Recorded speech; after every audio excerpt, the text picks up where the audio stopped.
Welcome to Impact TV, a corporate venture video series through a partnership with Impact Venture Capital and the Kauffman Fellows. I'm Jack Crawford, a founding general partner at Impact Venture Capital, and alongside my colleagues, Pat Bumpus from Impact Venture Capital and my co-chair from Kauffman, Alessandro Santo, we're excited to welcome Tamara Steffens, managing director at Thomson Reuters Ventures. Hi, Tamara. How are you doing today?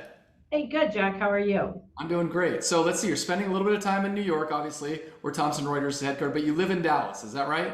I do live in Dallas. We're actually headquartered in Toronto. Just our fund is headquartered here in New York. Got it. Okay. So I've been paying attention to the Dallas market because I happen to be a Sacramento Kings basketball fan, and the Dallas Mavericks and the Kings are fighting it out for the last spot in the NBA playoff. You lost a major player to the Lakers over the last. I don't know. Has there been any revolts in Dallas? A lot. I think if you ask anybody, they would say, "What the heck happened? Who made that decision?" I grew up in Detroit, so I'm still rooting for the Pistons at some point, but they, hit or miss there in that city, depending on the sport. They've gone from they may go from worst to first because I think they had the absolute worst record in the NBA last year, and now they're in a solid playoff spot. So I think your dedication may pay off. Yeah, well, it finally paid off on the Lions, right? I think I wanted to throw a turkey leg at the TV for 20 years in a row on Thanksgiving, but we've had a couple of good seasons, so it pays to stay true to your team. Loyalty is paying off. So let's talk a little bit about your professional career, just to kick things off and allow you to introduce yourself a little bit. Some time at Sun Microsystems, Silicon Graphics, and then obviously as it relates to corporate venture, some time at Microsoft's M12, and now at TR Ventures. Maybe you could just talk a little bit about that journey and sort of what led you from one opportunity to the next. Yeah, Microsoft was pretty interesting. It was my sixth startup, and we actually ended up selling it to Microsoft. So for those of you who use Outlook mobile on your phone, the old app was actually called Acompli. It still looks and feels very similar. There haven't been many changes to it, so I guess it was good. And then that was at the end of 2014. And I did a lot of business development for them, mostly on mobile because they were in transition of um, getting away from Windows Mobile and moving to Android and iOS for all of their apps. We were their first mobile tech company that they acquired, and so we spent a great deal of time, working with Google and Apple and Samsung, and making sure that our apps ran well on all the devices out there. And that was really my background, was mobile tech, and a lot of email. That was my third email company. So yeah, I was excited to be at Microsoft. Did that for a few years, and they had some. Originally, when they started the fund, Microsoft Ventures, you know, they had asked several of us from the acquisition to take a look at how they could structure the fund and what would be most beneficial. So we did give input when they first set up the fund to begin with, and then a few years later they asked me to take it over, and I stayed for 3 years, and then Thomson Reuters said, "Hey, we'll give you a chance to start the fund from scratch," and I was like, "This would be fantastic." It's super thesis driven, so we happen to be very focused on legal, tax, risk, and fraud. So it's and obviously with AI applied to those categories, it's a pretty fantastic spot to be right now. What would you say is a primary difference outside of industry sector focus at M12 versus TR Ventures? Any other fundamental differences that you would note? Not really. We were very independent at Microsoft, and we're very independent here at Thomson Reuters. We didn't need business unit approval at Microsoft, and we don't require it here. I would say that because we're smaller, we have a better opportunity for moving into a partnership pretty quickly, right? So as we look at companies, sometimes we can even suggest a partnership, before we invest, which is even better, right? But not required. A lot of times, we have to get into the deals as quickly as other financial VCs get in, and we move very fast, and we'd rather take a position at the table and then work the partnership if that's what's required. And sometimes, if we're investing in something that's pretty early stage, which is our most most investments, right, is Series A, we do a little bit of seed. Startups, that are a million to 3 million in revenue are still early, right? They can't take the full muscle of Thomson Reuters go to market. So we kind of have to pick and choose what's going to work for them, and not take away from their natural growth, right? And bring them new deals, but not bury them, right? So we try to be careful in how we partner. One of our portfolio companies, Pondera, was focused on fraud, waste, and abuse in the government market, and they got some traction. I think they ended up getting between 10 and $20 million of revenue, and it was ultimately acquired by Thomson Reuters. And I think the part of the driver was expanding into the government segment and having more customers in the government segment. I know you to focus mostly on sort of law firms, accounting firms, other things that relate to risk and compliance. Are you still looking at sort of active efforts in the government channel? Can you talk a little bit about that market segment and how important or not it is? Yeah, it's still a really important segment for Thomson Reuters. We have a lot of focus around the government. But I would say from an investment perspective, it's slightly narrower. Not that we don't look at that category at all, because we do. Just what our team needs in that category is as you said, risk and fraud. It is a large category. Don't get me wrong, obviously, but what we can do and what we can help is slightly narrower than some of the other categories we look at from an investment perspective. But no, still super important to us. And we still look at, we were looking at a FedRAMP company the other day that's doing really well. So we still look at it. We haven't found anything that's really only government. I would say some of the tech, even much of the tech that we look at from a tax perspective or a legal perspective, often can fit into the government sector as well. So, some things actually fit all sectors of TR. And that's even best for us from an investment perspective. If we can help the startup in, all of our categories, that's even better. Yeah, I could see that sort of cross-industry focus for sure. And as you think about investments versus acquisitions, can you talk a little bit about how you guys evaluate sort of and maybe how TR Ventures collaborates with the M&A team and sort of how you decide or how you think through whether something's a significant venture investment opportunity versus an acquisition opportunity? Yeah. So we are actually under the same umbrella. We're all under strategy, right? So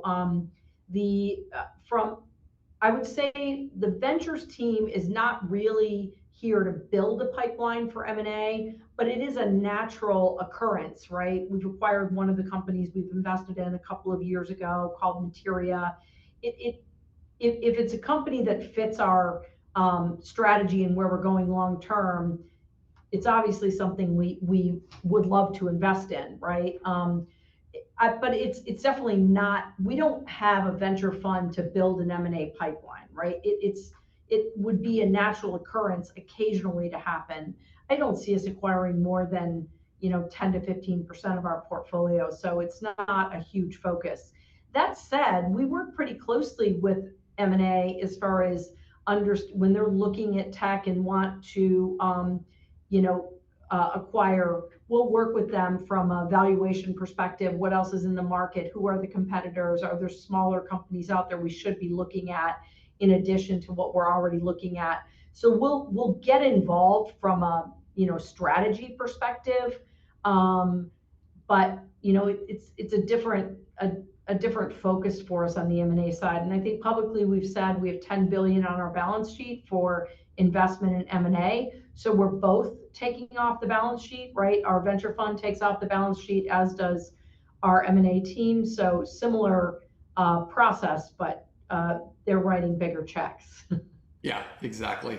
Okay, so that's the exit side of things. Let's go back and talk about sort of the stage of TR Ventures sort of focus. I moderated a panel on behalf of the NVCA. This is as we were starting Impact Venture Capital in 2016, and it was a room full of corporate venture groups who had historically participated in Series C and Series D rounds of financing. And the buzz and the discussion was, hey, we're all going to start going earlier stage and looking at Series B and Series A, and even making some seed investments, and even occasionally taking board seats. And so it was a movement back then that I've seen now play out over the last 6, 8, 10 years now. And I'm wondering how do you think about sort of stage and your role there? Is it seed and Series A? Where are you focused at when you typically get involved with these companies? Yeah, I would say 80% is Series A. We'll occasionally do a B if we can stretch and get into that round and it makes sense for us. And we'll occasionally do a seed if it's a really good fit. We usually do seed post revenue, which means they have some revenue, product market fit, and it we can get into the deal and be able to help them, right? Again, we don't like to bury companies. And we're also fine getting into a seed and helping them more with product or engineering, right? And areas that we can help them that aren't gonna take up their time on go to market quite yet, because they may not be quite ready for that. But I would say majority of what we're doing is Series A. We're trying to look at Horizon 3, which is why we will look at seed and mostly Series A, because our product teams and our engineering teams are focused on the here and now and a pretty solid roadmap. And so for me, that's the old McKinsey Horizon 1, 2, 3. They're really looking at Horizon 1 and 2, right? Excuse me. Yeah, 1 and 2. Sorry. We're looking at 3, right? We're out there trying to say, what is next, right? What is a bet we can take to make sure that we're looking at next gen tech and where the market is going, so our customers can take advantage of that as well. So we're trying to be the eyes and ears for TR, but we're also trying to bring that signal into our customer base as well. Makes great sense. I mean, maybe you could expand a little bit more on the value beyond capital, because what I've seen from TR Ventures is market insight, obviously initial early stage capital. You can help with co-development projects. You can certainly provide efficient access to customers, particularly in the legal and accounting and compliance areas. Those are some of the ways that I've seen you add value beyond capital. Did I get them all, or are there other things that you focus on? I think you did hit them all. We can also be a customer, I would say. So in some cases, like we have 2 of our portfolio companies, one out of London called Detected, which does know your business, KYB. A lot of people know KYC. That's more of a know your customer, right? So these are for business customers to be able to check who they are, to verify them. We actually need it for ourselves. Like we sell to corporates all over, right? And we want to be able to verify those law firms, those corporations, those mid to small businesses that we're selling either our tax products to, our legal products to, or risk and fraud, right? So they're a fantastic company. They have a great KYB AI solution. We can certainly introduce that solution to our customers, and we have, but we also use it internally to check our own customer base, right? So it's a good example of us, trying to find them customers through partnerships, but also using the product and being a reference for other corporates on how to use a KYB solution. So that's the only one you missed. We can be a customer in many cases.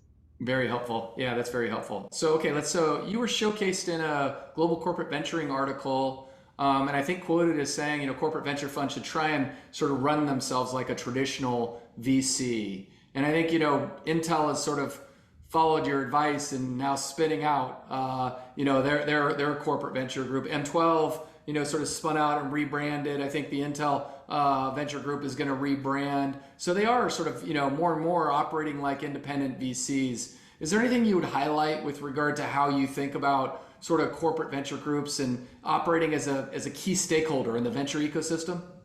Yeah, I mean, I think if we have the same, same objective as all the large VC funds, which is to return the fund, right? Get 5x, 10x, 20x. If that's our objective, we're going to go at the market and go after opportunities the same way they do, right? Which is for financial return. So first and foremost, we want to return the fund, and we want to be in the top 25% quartile, right? The top quarter. So I don't know what that is of late. It was, 2.5x and above was in the top 25% quartile. That's always our goal, right? So our opinion, and it will be, is to make the best financial investments, because ultimately those are going to be the best technology companies as well for our customers, right? We want to invest in companies that we can recommend to our customers, and those companies have to be doing well, right? We don't want to introduce a startup to them that really is, not going to make it. That wouldn't be good for us or for them. So we really have pretty strict financial guidelines, and I think they're identical or similar to most VCs, that we work with out there. We have the same criteria, so it puts us all on the same page of what we're looking for and how we're going to go after the market and how we're going to get those returns that we need. I don't think they're going to keep us around forever if we lose all their money, right? As my CFO would say. Self-sustainability is an important thing. And you've got an evergreen fund, right? That's the structure at TR Ventures, and maybe you could talk a little bit about that. And then, are you just investing into companies? Do you invest into SPVs? Do you invest into other VC funds to get access to deal flow? Maybe you could talk about the evergreen structure, and then sort of the deployment strategy to add. Yeah. And I would say our definition of evergreen may not be the same as some others. Our intent is to be an evergreen fund. We're still early, right? We're in year 4, so we certainly haven't returned the fund yet. We refreshed the fund. So from an evergreen perspective, we had, we look at it every 3 years to refresh the fund. But the intention is that, in that 7 to 10 year period, we will return the funds on, a regular basis as well, right? So it will be, it will become a self-sustaining group in the organization. Again, we're investing so early that our intent to return would be, in that same time frame that seed and Series A funds return, which is at the moment 10 years. And so that's our intention. We do, with our latest fund, we are taking positions in other funds, very small positions, and it's geographic or vertical focused. So if you think of, we have a big focus in LATAM, we have a big office in Sao Paulo. We were talking earlier about the Kaufman Fellows being there this week. We have a big payroll and tax operation, a solution down there called Dominio, where we do the tax and payroll for about 70% of the small businesses in Brazil. We also have a big legal product and solution for law firms and corporate legal departments, just like we do in North America. And so if you look at it from that perspective, we don't have staff in Brazil, right, looking at every deal that's out there. So can we take a position in an early stage fund, a seed stage fund, that can then share that information with us so that we can make some joint investments when it comes to a Series A, right? Same thing like with the legal tech fund here in North America, only focused on legal tech.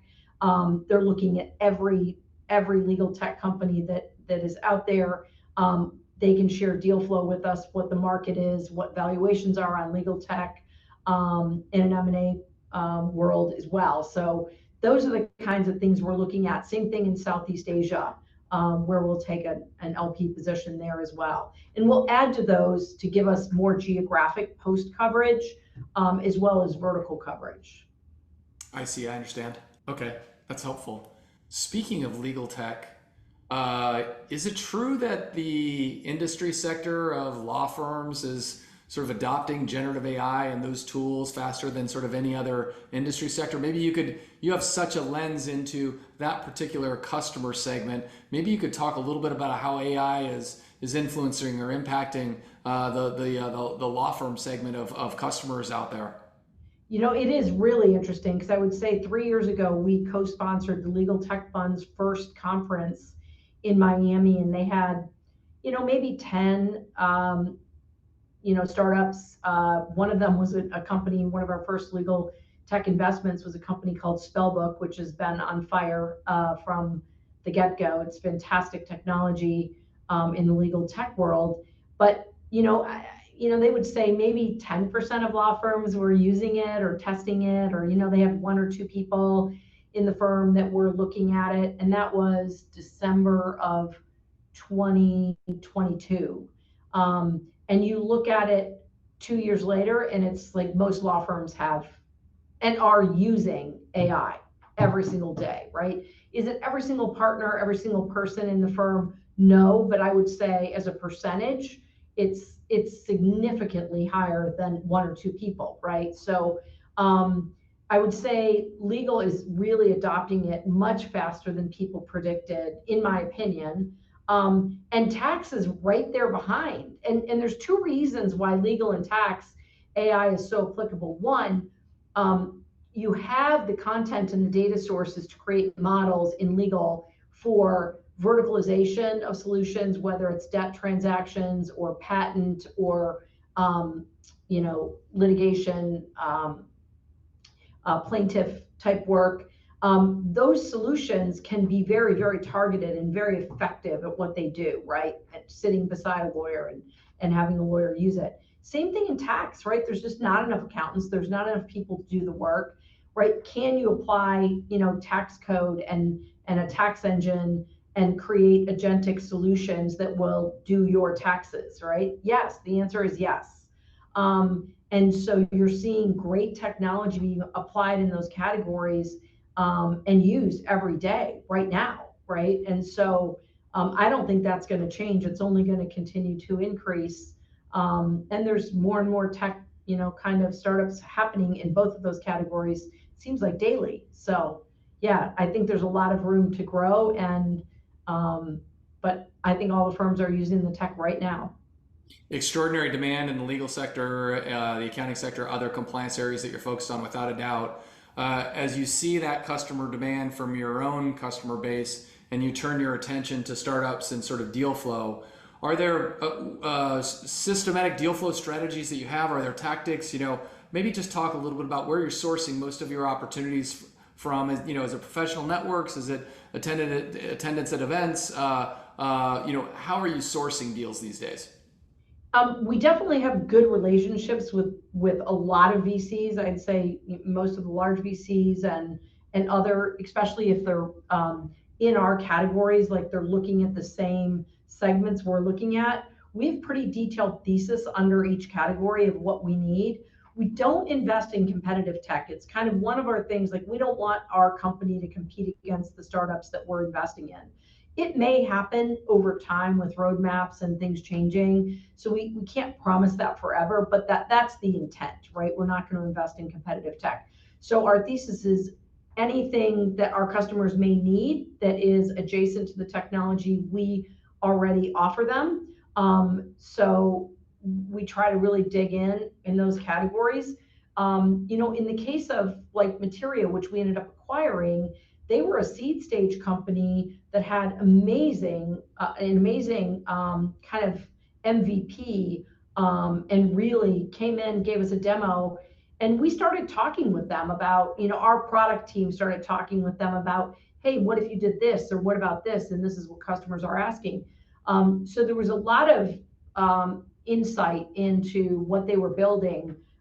Hence, we really loved what they ended up building and offered it to our customers. Our customers loved it, and now they're part of our family. But yeah, I would say, overall, we have pretty deep thesis, and we share those thesis with other VCs. So the good news is VCs that get to know us and they want to look at legal tech or tax or indirect tax, direct tax from a corporate level, we can help them, right?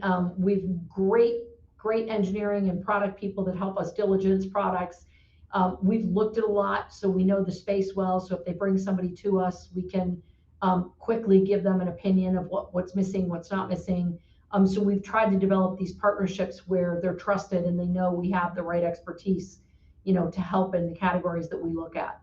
Yeah, beyond the product expertise, it's clear that you provide efficient access to channels of of customers that can be really valuable for a startup in the early stages. And so having you on the cap table early, once the company's got a minimum viable product and product market fit, to be able to sort of extend out into that channel is very easy to see.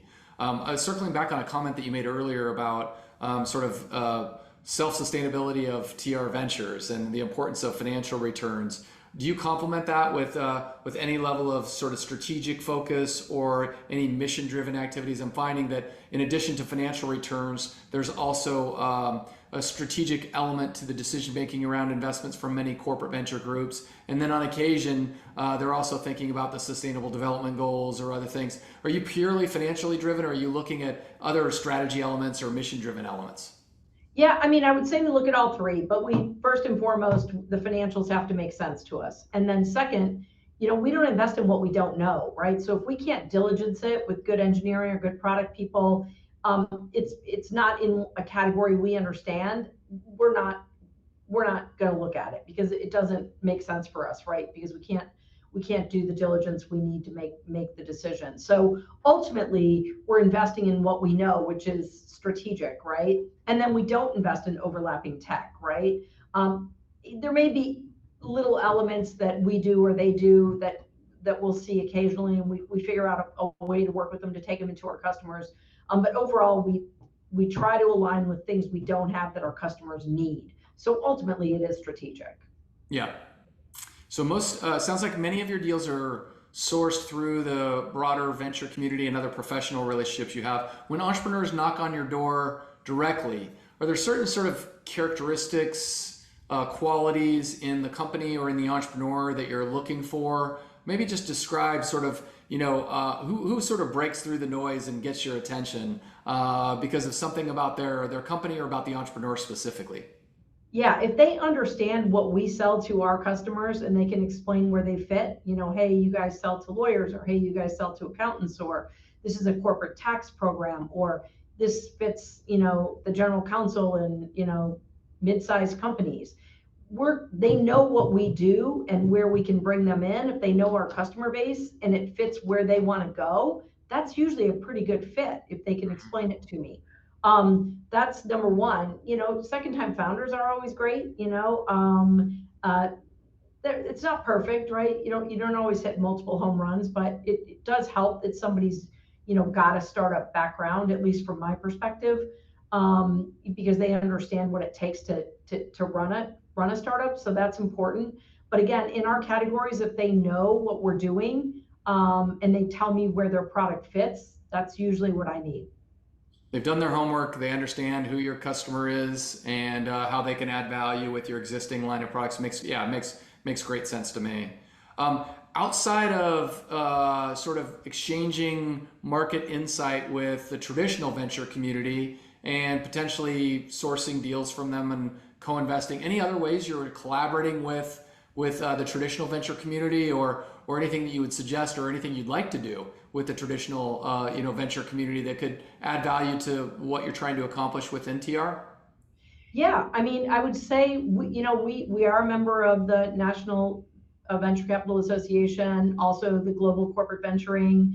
So we do try to attend those events when possible. There's only 8 of us, so we spread ourselves thin. We do attend a lot of conferences, particularly in the category of tax, right? So Money 2020 and legal tech conferences, so that we can see what's in market. So that's where we find founders, and we try to meet with as many investors as we can to make sure they understand what we're looking at and where we can syndicate deals. So I think that it's working for us right now, and I think that will remain our strategy to get our brand out there. We're still only 3.5 years old, so still relatively new in market. Hopefully people have heard of us more by now than they did 3 years ago. And we'll keep trying to get the brand out there. I think you've done a great job of elevating your brand, and I certainly have run into entrepreneurs that are very familiar with TR Ventures and with you. So I think you're doing a great job of elevating your brand.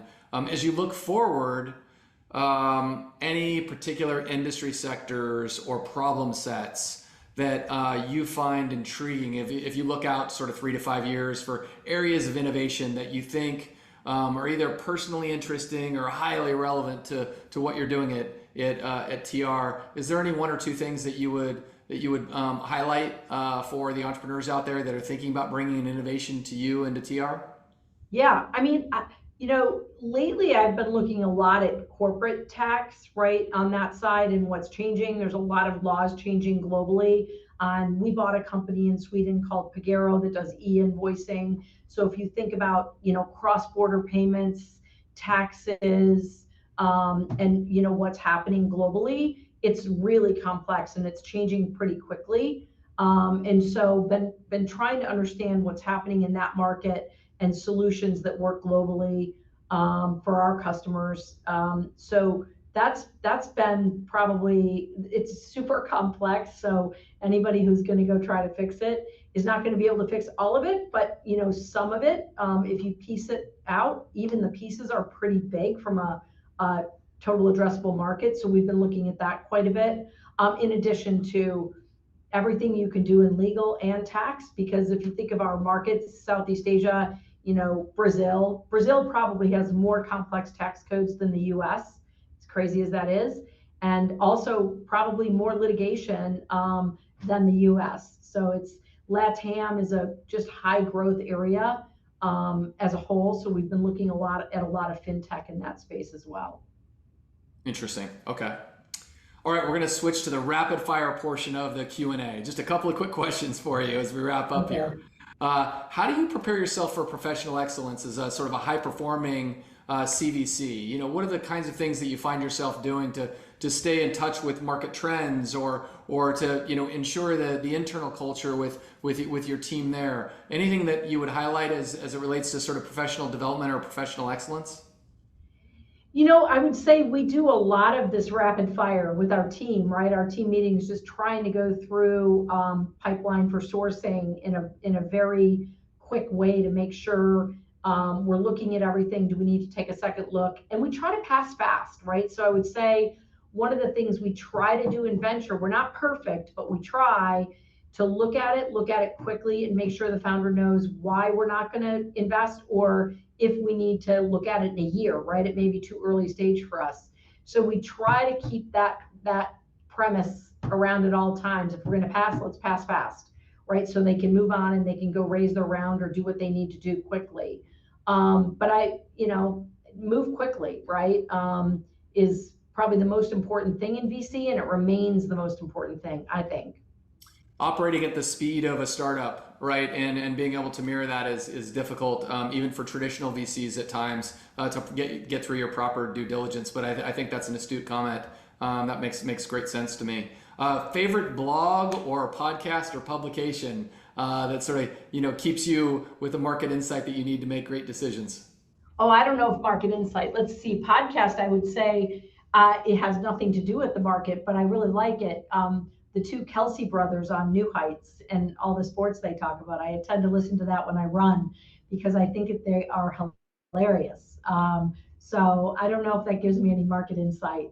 I do listen to a lot of venture capitalists and their opinions, and I read a lot, but I would say as far as podcasts, I probably listen to more fun podcasts than I do venture capital podcasts.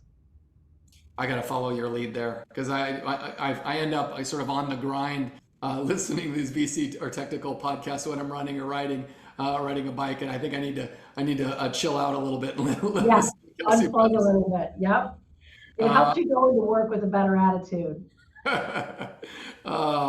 Okay, favorite restaurant. Last question. Favorite restaurant in Dallas. So last time I was there, I went to Nobu, which was just like a world-class meal. I was there with my family, so I had the right crowd with me. I love Nobu, but I'm looking for sort of in the nooks and crannies of Dallas. What's the gem from your perspective? Well, I would have to say Tex-Mex, right? Because that's what we're known for. I would say Dos Mesas is fantastic. A little less fancy might be Tupinamba, which is, my daughter would say Dos Mesas. I would say Tupinamba. I'm a big Tex-Mex fan, and it's whoever makes the better margarita, and they both make a great margarita. So I like both of those. All right, I'll give them a shot in my next visit.